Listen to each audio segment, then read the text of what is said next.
अस्सलाम वालेकुम नाज़रीन इकराम। आज फिर से हम एक बहुत ही इंपॉर्टेंट टॉपिक पे बात करने वाले हैं। इस टॉपिक का नाम है इस्लाम से पहले, यानी आप सल्लल्लाहु अलैहि वसल्लम के आने से पहले, आप सल्लल्लाहु अलैहि वसल्लम की दुनिया में तशरीफ लाने से पहले क्या क्या दुनिया में बदलाव हो गए थे और क्या क्या इंसानों ने तरक्कियां कर ली थी। तो ये बात जानना हमें इसलिए भी ज़रूरी है ताकि हम जब आप सल्लल्लाहु अलैहि वसल्लम की सीरत मुबारक पढ़े तो हमें समझ में आए कि इस दुनिया में क्या क्या पहले था और फिर क्या क्या आप सल्लल्लाहु अलैहि वसल्लम के आने के बाद बदला। इस्लाम से पहले, इस्लाम आने से पहले तक दुनिया में बहुत तरक्की हो गई थी। अब लोग जंगलों के बजाय शहरों में बड़े बड़े मकानों में ज़िंदगी गुजारने लगे थे। खेती करके अनेक किस्म के फल, तरक्की एवं अनाज उगाने लगे थे। लोहे और कई तरह की धातुओं से बर्तन, हथियार और कई ज़रूरी सामान बनाने लगे थे। समुद्र में सफ़र करने के लिए नाव और जहाज़ तैयार होने लगे थे। ज़मीन पर सफ़र करने के लिए जानवर और उनसे खींची जाने वाली गाड़ियों का इस्तेमाल होता था। सबसे बड़ी तरक्की ये हुई कि इंसान पढ़ना लिखना सीख गया था।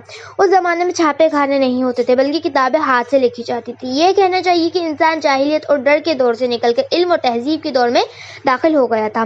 मगर ताज्जुब की बात यह है कि इल्म और तहजीब की तरक्की के बाद भी इंसान उस तौहीद की तालीम को भूल गया था जो अल्लाह ने शुरू से आदम अलैहिस्सलाम को दी थी। लोग अल्लाह को तो मानते थे, मगर उन्होंने साथ में मूर्ति पूजा भी शुरू कर दी थी। ईरान के लोगों ने अल्लाह के साथ साथ आग को भी पूजना शुरू कर दिया था।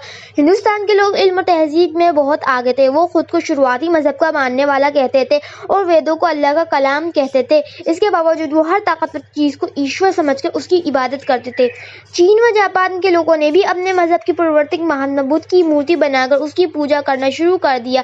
ईसाई लोगों ने हज़रत ईसा अलैहिस्सलाम की दी हुई तौहीद की तालीम को भुला दिया और ईसा अलैहिस्सलाम को खुदा का बेटा कहने लगे और ईसा अलैहिस्सलाम और बीवी मरियम की मूर्ति व तस्वीर बनाकर उसकी इबादत करने लगे।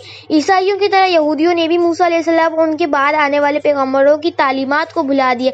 इन लोगों में मूर्ति पूजा आम हो गई थी, लेकिन उनकी मजहबी किताबों में आखिरी नबी के आने की पेशेनगोई साफ तौर पर जाहिर कर दी गई थी। ईरान के आतिश परस्तों और हिंदुओं की मजहबी किताबों में भी आखिरी नबी के बारे में कुछ इशारे मिलते हैं। इसका मतलब ये था कि दुनिया के सारे मजहब का शुरुआती जरिया एक ही था। अरब देश तहजीब और तरक्की की दौड़ में दूसरे देशों से पीछे था। यही वो देश था जहां आखिरी नबी मोहम्मद सल्लल्लाहु अलैहि वसल्लम पैदा हुए और उन्होंने इस्लाम को दोबारा जिंदा किया। इस्लाम के आने के समय अरब देश में यमन को छोड़कर बाकी इलाका दहशतगर्दी की हालत में था। कोई हुकूमत ऐसी मौजूद नहीं थी जो अमन कायम करती। पूरा मुल्क कबीलों में बटा हुआ था। हर कबीला अपने आप में आज़ाद था। कबीलों में बदला लेने की रिवायत चली आ रही थी। इस वजह से लड़ाइयों का सिलसिला सालों तक चलता रहता था और हजारों इंसान इन लड़ाइयों में मारे जाते थे। शराब और जुआ इसी तरह से आम था जैसे मौजूदा दौर में मगरिबी तहजीब में है। इंसान की जानों की कोई कीमत नहीं थी। छोटी छोटी बातों पे एक दूसरे का कत्ल कर दिया जाता था।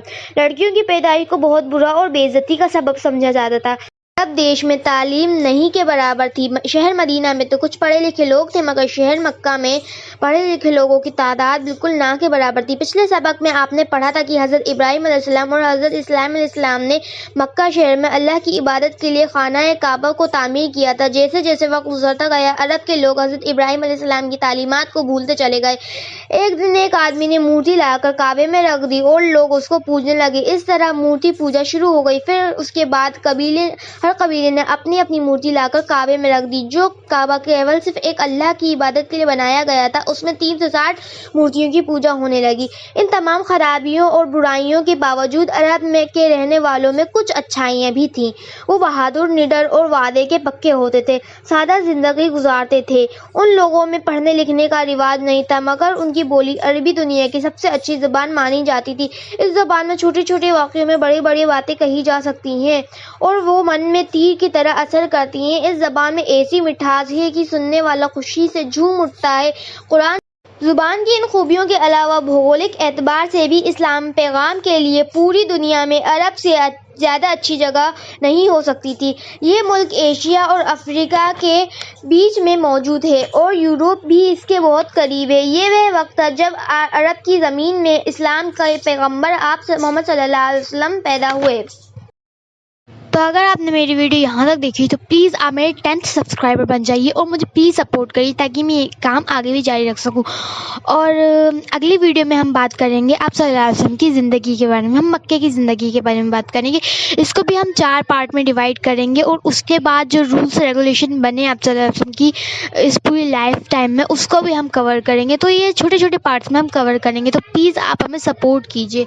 अस्सलाम वालेकुम रहमतुल्लाहि व बरकातहू।